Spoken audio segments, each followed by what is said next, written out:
I first came to this several years ago, going to an event to give an Eagle Scout award to a constituent of my district. My parent came up to me and said, "Do you know about mitochondrial disease?" And I said, "No." She said, let me introduce you to my son." And I'm sitting there watching this 8-year-old boy.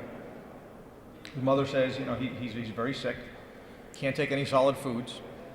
And I learned at that point what the disease was, what it meant, and the fact that something as simple as coenzyme Q10 wasn't getting funded. And so we did a little battle, and thanks to Dr. Corson, who armed me with some information, and we fought with Mass Health and got some coverage.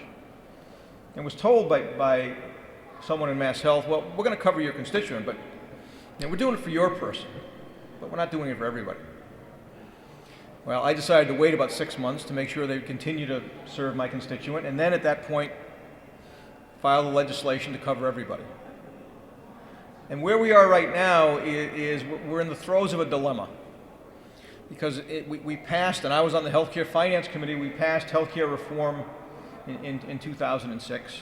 And at that point, there was an acknowledgement and a recognition there'd be a moratorium in terms of mandatory coverages.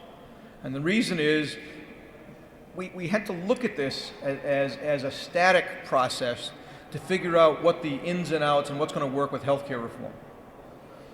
And so the bad news, I guess, is that we're going to have to continue to file and continue to fight for this. The good news is, by fighting for this, we're going to stay at the front of the queue. That day where the moratorium is going to end is coming soon, and when it does, I want to make sure that mitochondrial disease and the vitamin supplements that Rod talked about are certainly covered for everyone. There is absolutely no excuse for what's going on. And look at the people who spoke this morning. I mean, did they look ill? And unfortunately, in many cases, that's a problem.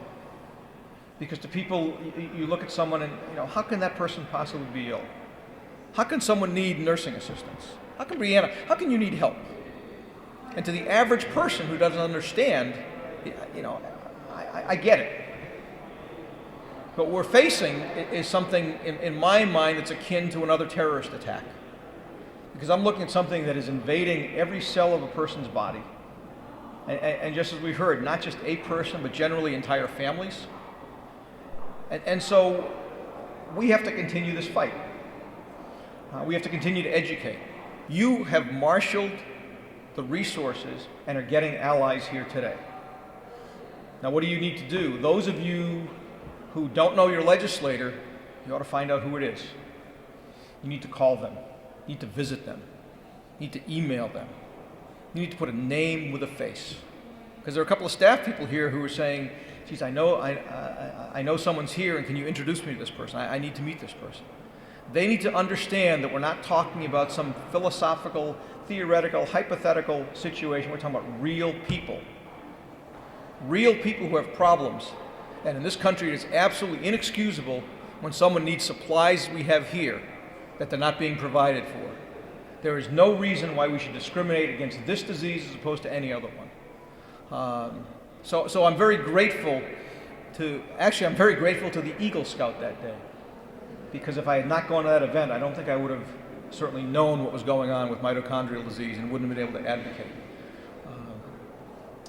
I'm basically stubborn. So I'm not going to give up this cause until we win. And winning is to give everyone the chance and the opportunity they need. That the medications, that the supplements, that the supplies are there. Because one of these people or more sitting here with us with mitochondrial disease could be the person who's going to replace any one of those legislators or aides that we talked about a few minutes ago. We cannot give up.